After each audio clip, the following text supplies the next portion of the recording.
If you touch that Barrett, you're out of the team for good. That's what Commander Hayden Greaves had said. But in Salton Valley, when the lead sniper fell, when every path was sealed tight by enemy fire, Ashley Marin, a medic no one trusted, stepped forward. Her hand rested on the rifle's stock. One breath, one shot, and the entire sky fell silent, just to bear witness to a truth no one dared imagine. Unless she touched the Barrett, she would be permanently expelled from the team. That was the only reminder the SEAL commander gave. No shouting, no threats. The warning was delivered so softly it might as well have been about a broken coffee pot, not a heavy caliber rifle capable of blowing a truck's engine to smithereens from 300 meters away. But she understood clearly. The line had been drawn. Cross it, and everything would end. The Barrett 50 calorie lay there like a sleeping predator. It was draped in coarse cloth, positioned beside 3 supply crates in the makeshift outpost on the edge of Bakersfield Valley, California. The morning air carried a dry, stifling heat, the kind of weather that made every sound echo, as if the high desert itself were listening. Ashley Marin, the nurse newly transferred from 29 Palms training camp, moved lightly across the open ground. A small scar on her left wrist caught the sunlight, the rest hidden by a carelessly rolled-up sleeve. Her dusty combat boots were neatly laced. Her stride didn't say much, but the way she paused and looked down at the Barrett was unmistakable, the gaze of someone who knew exactly what that rifle could do. No one noticed.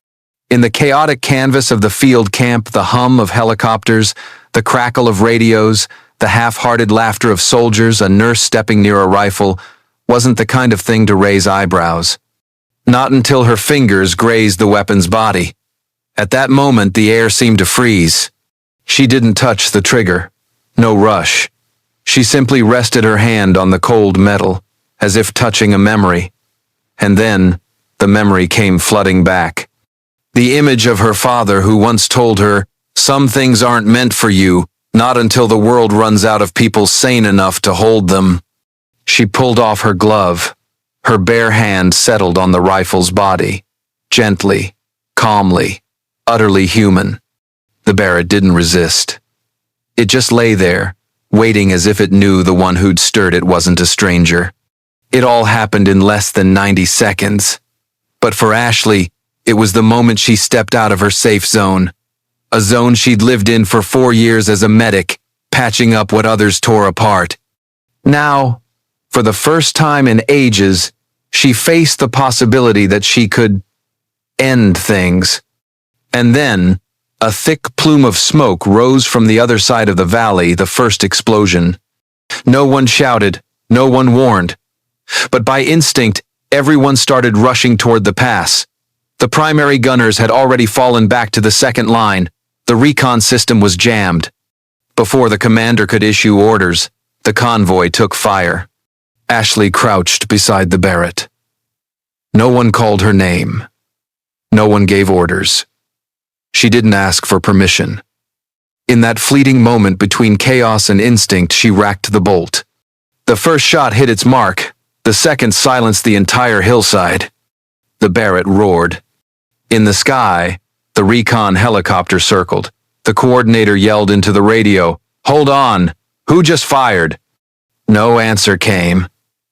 Only a small, brown-haired girl, kneeling beside the rifle as if she still hadn't decided whether she was the one breaking the rules or the last one keeping them. And then she fired the third shot. Some people join the military to prove something. Ashley didn't. She just wanted to be there. To do something decent. That was the first thing anyone could easily believe about her, and also the reason no one thought she'd go far. Born on the edge of a poor neighborhood near the Marine Corps base in 29 Palms, California, Ashley grew up in a house without air conditioning, but always with cold water thanks to an old freezer her father tirelessly fixed. Her mother worked part-time at a library. Her father, a former Delta Force operator, never spoke of his exploits, but he could carve up a live chicken with a dagger faster than a sushi chef. After he died in an explosion during a training exercise, everything changed. Ashley grew quieter. She shifted from dreams of combat to medicine, even though everyone said she had the eyes of a sniper. When she joined the military, she chose to be a nurse, not because she feared guns, but because she wanted to heal. But that's when she learned a simple truth. In a special forces team, the healer is often seen as the weak link. In the team, she was the little sister. People liked her the way you'd like a tame stray cat, but they never listened when she spoke. When she suggested upgrading the medical kits for desert conditions, the commander waved her off. Later, when she asked to train with the rifle unit to understand tactics, they laughed. "You're a nurse, not Rambo." At the training camp, someone once joked that if you gave Ashley a Barrett, she'd take it to sterilize it. A cute joke, just like her. But Ashley didn't laugh. She just bowed her head and kept taking notes. What few knew was that after every shift, she trained alone. In the break room, she disassembled medical kits like she was cleaning a rifle. She measured the distance from her bed to the window like she was gauging a firing range. In a world where no one thought she could, she quietly prepared for the day when no one else could. She never told anyone, but once, she adjusted a supply route on a simulated map, saving the team from a fire trap during a drill. It was just a simulation. No one mentioned it. No one knew it was her idea. Because Ashley never sought credit. She just observed, learned, and waited. Every soldier carries something personal they don't want anyone to touch. For Ashley, it was a small wooden box, its edges worn smooth by time, tucked carefully under the bunk in her temporary quarters at the training camp. No lock, no label, just a dark wooden box that looked like any discarded trinket. But inside was another world, a world Ashley once belonged to and still carried with her, silently. Inside the box were 3 items. A thick notebook filled with notes on ballistics and sighting in desert conditions, a sniper's glove with a torn index finger, and a faded black and white photograph, blurred by sunlight, of a man cleaning an M24 rifle under the shade of an oak tree. Her father, James Merrin. In the Delta Force community, his name wasn't unknown. But to Ashley, he wasn't a legend. He was the man who taught her how to step lightly on sand without leaving tracks. The one who used tin cans as targets and made her aim with one eye half closed. The one who could tell fairy tales while disassembling a rifle as easily as shucking corn. The summer Ashley turned 12, he took her to a training range outside town not to shoot, but to breathe. He taught her how to listen to her own heartbeat in the silence, how to reload her mind like loading a magazine. No one shoots better than someone who's not afraid of silence, he told her. He never pushed her toward a military path. But he also never hid the truth. You have the eyes of someone who knows when to end something bad. Don't let anyone teach you to bow to it. The day he died, everything shattered. A training accident, simple as that. An explosion, a brief phone call, a neatly folded flag left on the bed.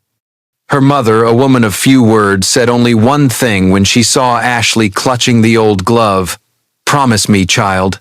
Don't follow one death with another gun." Ashley nodded, and in her heart, she believed she'd kept that promise. She entered the medical field as if seeking a gentler escape. In those early days, she tried to believe that healing was enough, that if she patched up enough wounds, her own pain might scar over too. But sometimes, that scar throbbed at the most unexpected moments, like the sound of distant gunfire or the smell of rusted iron in the air. When night fell over the base, others slept. Ashley stayed awake, flipping through the pages of her notebook, marking formulas for wind force, bullet trajectory, and elevation. Not because she planned to use them, but because she couldn't forget. Once, while cleaning the medical storage, she found an old discarded scope. She brought it back, cleaned it, and placed it on her windowsill as if just to look at the view. But no one knew that every morning, she adjusted its focus, like a reflex. Something in her was still watching, not a target, but the version of herself from long ago. Once, when a young soldier casually asked about the old photo tucked in her notebook, the one of her father under the tree, Ashley only smiled. "Just someone who taught me to look a little farther." No one knew how far those eyes could see. When the mission to escort the supply convoy through the red dirt near Salton Valley began, no one thought it would be the day every rule was tested. On the map, it was just a simple supply corridor. But the treacherous terrain, disrupted signals, and the blazing California desert sun turned what seemed safe into a trap. The recon UAV lost contact just 90 seconds before the first explosion rang out. No one could identify the source of the firepower. A blind curve, a silent canyon, and then bullets fell like rain. The SEAL team was split apart, the primary snipers either wounded or out of position. The Barrett .50 calorie, the only weapon capable of turning the tide from a distance, was left abandoned by a cliff near where the UAV had gone down. At the field medical station not far away, Ashley sat amid screams and blood, one man wounded in the neck, another bleeding out from shrapnel. Her earpiece crackled with static, intermittent calls for support. Amid the chaotic noise, a familiar voice broke through. "We can't see the targets. God, they're moving along the ridge." Ashley glanced at the terrain monitor, then turned toward the open expanse to the west where there was a direct line of sight to the narrow pass. A perfect spot for a sniper, if someone was fast enough, precise enough, and bold enough. Then she remembered something her father once said, something she thought she'd forgotten. A person who runs from chaos is a victim. A person who steps into chaos to end it is a warrior. She stood up. No one called her name. No one stopped her. Everyone was too busy to notice a small nurse wiping sweat, retying her boots, and running out of the tent. Ashley didn't carry a rifle. She carried her medical bag, force of habit. But this time, she slipped the old scope and torn glove into a side pocket. It was the only thing that felt right in a situation where nothing made sense anymore. The terrain was rugged, the sand scorching her hands, and sharp rocks seemed to challenge every step, as if the valley itself were testing her. But Ashley didn't stop. She crawled across the mountainside, where the sun blurred everything like a misaligned scope.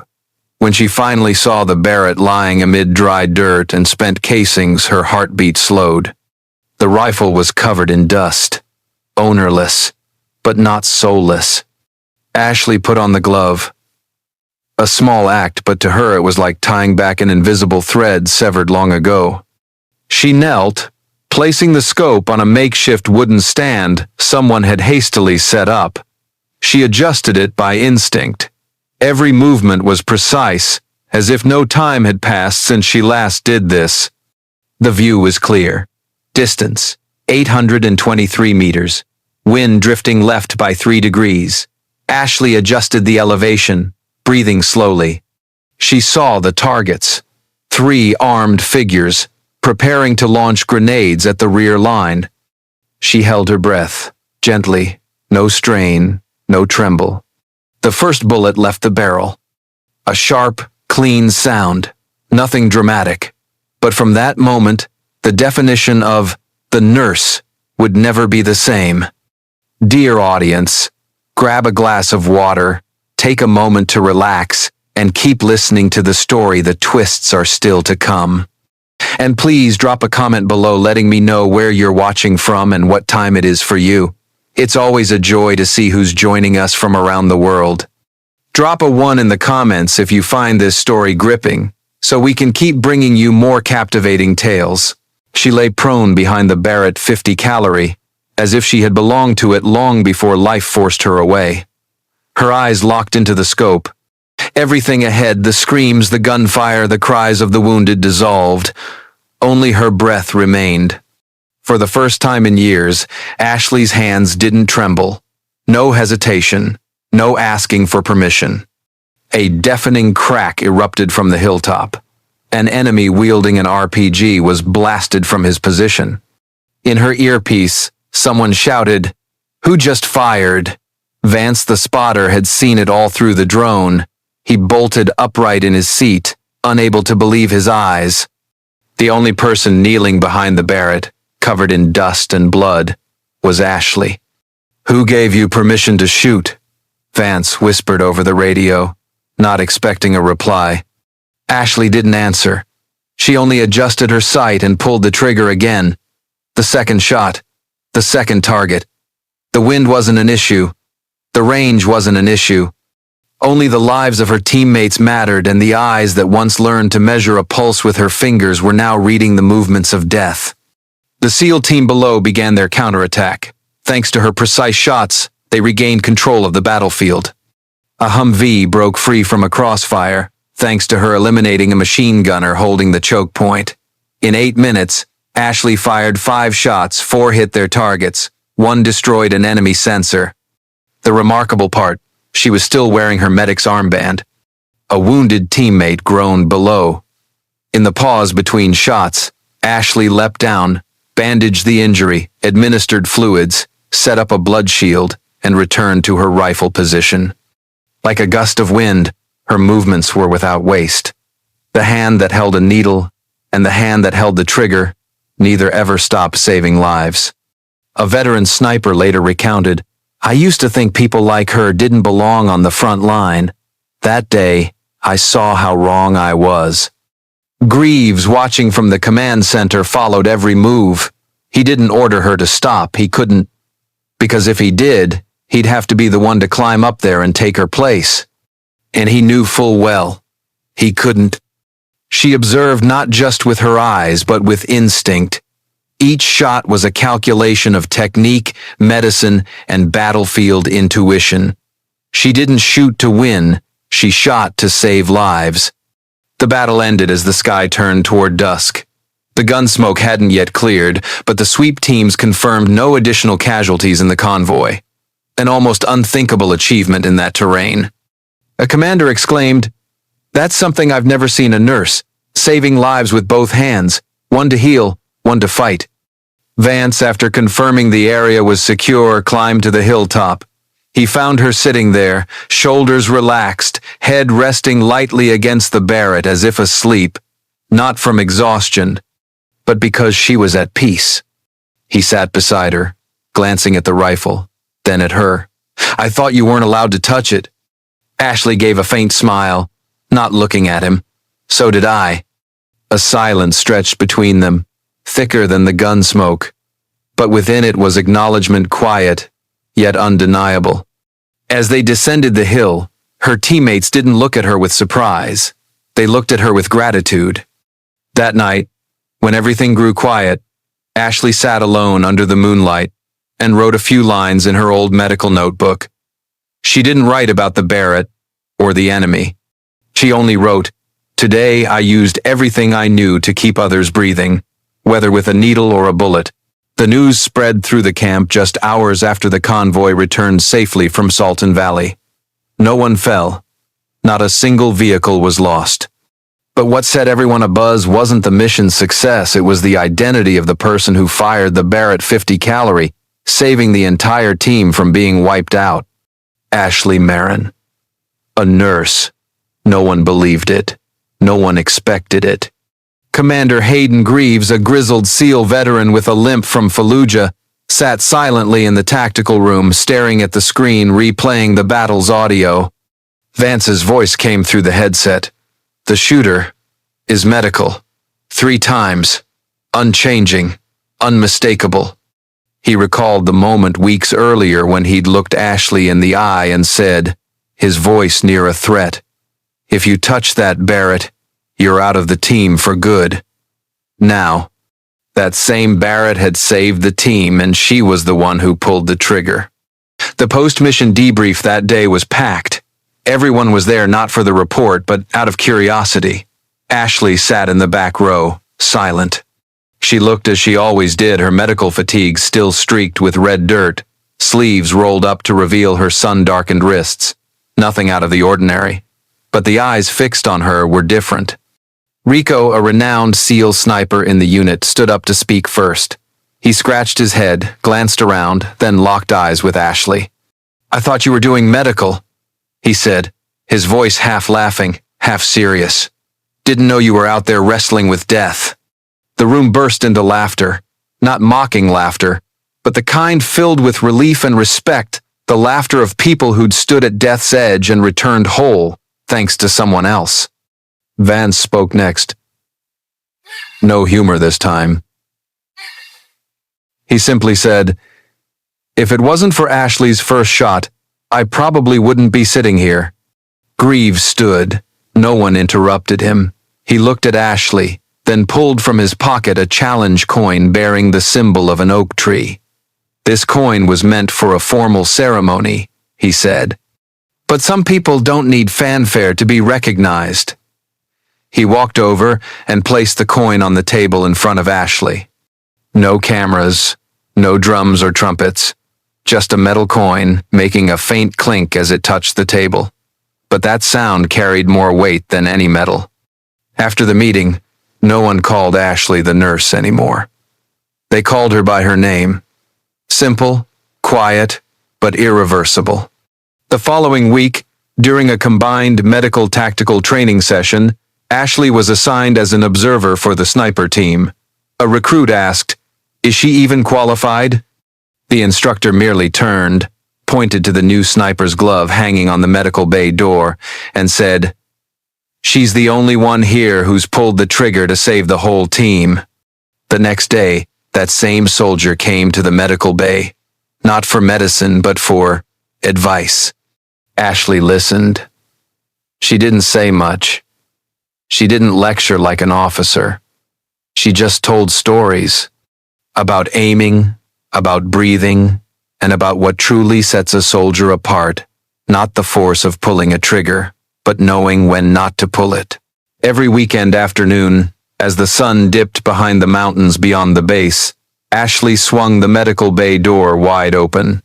Not for the breeze, not for the light, but because she wanted those passing by to see the sniper's glove hanging on the hook, a pristine, unused glove, accompanied by a small handwritten note, "For next time, hopefully you won't need it." It wasn't just an anonymous gift. It was the team's way of acknowledging something no one dared say aloud, that the woman once deemed the least likely had become an indispensable pillar. And that symbol, quiet as it was, stood stronger than any recorded commendation. As months passed, battlefield wounds began to heal, but the echo of the Salton Valley lingered in late-night conversations. Whenever new recruits joined, Ashley's story was retold not as a legend, but as a gentle reminder. Never judge someone solely by the role they're assigned. The following month, during a ceremony honoring military medical personnel, Ashley was nominated for contribution beyond rank. She didn't attend. That night she sat with her old wooden box, opening it once more.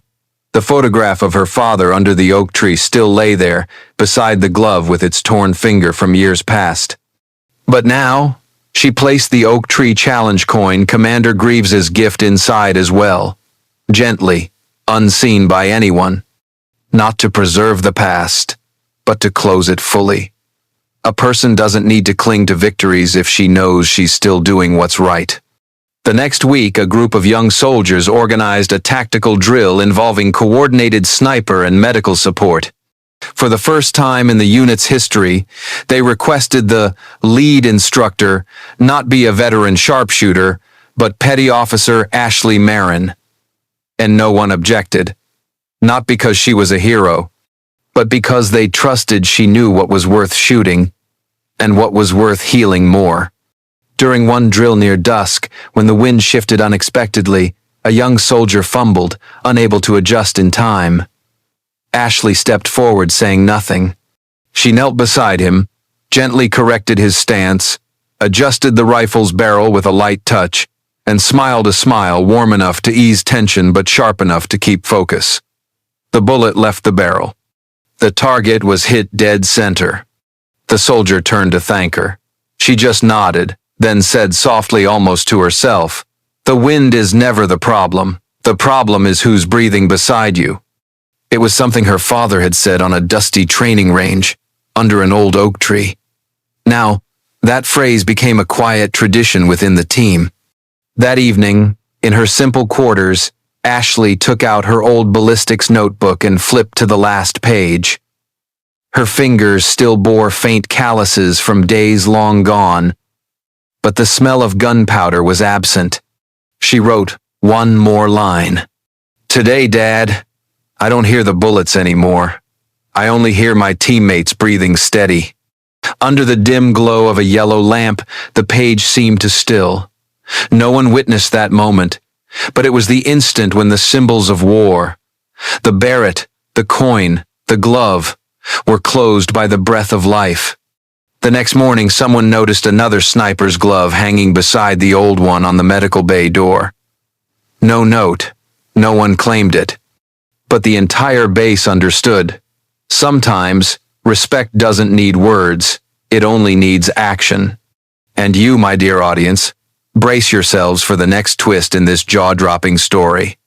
So, before you get too cozy, take a moment to like the video and subscribe, but only if you're truly loving what I'm doing here. And drop a comment below letting me know where you're watching from and what time it is for you. It's always a thrill to see who's joining us from all corners of the globe.